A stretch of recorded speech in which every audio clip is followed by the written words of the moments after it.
Assalamualaikum warahmatullahi wabarakatuh. Bersama saya Izzah Ahmad Hafizul Hakim dalam media SK Malam. Pada hari ini diadakan Majlis Penutupan Program Transisi Tahun 1 Sekolah Kebangsaan Malau. Ikuti tinjauan saya. Aku merosakkan harta benda orang lain dan juga harta benda sekolah. Assalamualaikum warahmatullahi wabarakatuh.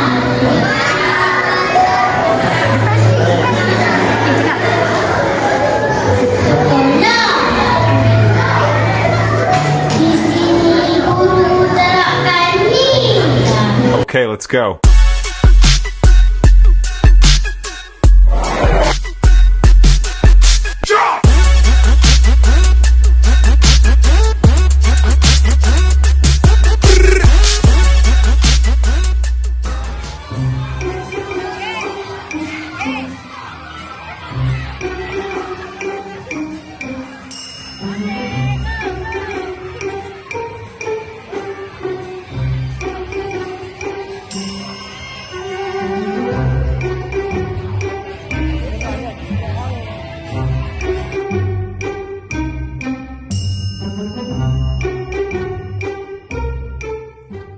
Apakah perasaan adik pada hari ini?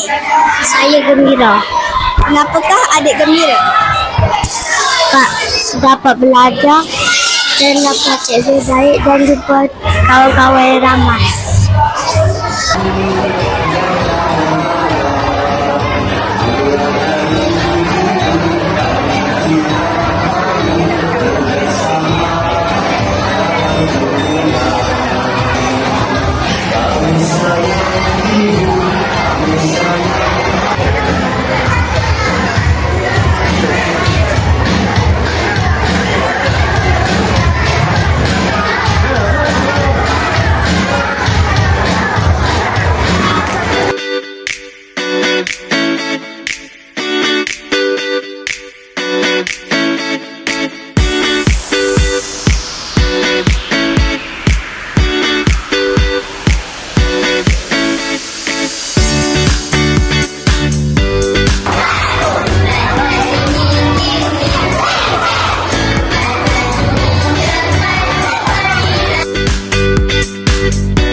Bersama saya, Cikgu Salina. Apa khabar cikgu? Khabar baik, terima kasih. Apakah harapan cikgu pada murid-murid tahun 1? Okey, saya sebagai cikgu tahun 1 dan dah mengajar tahun 1 lama. Jadi harapan saya ialah cikgu nak tengok semua anak murid cikgu terutama yang tahun 1 membesar dengan baik, menjadi hamba Allah yang baik. Okey, kemudian berguna kepada bangsa dan agama kita. Okey, sekian. Itu sahaja tinjauan saya pada hari ini. Semoga kita berjumpa lagi.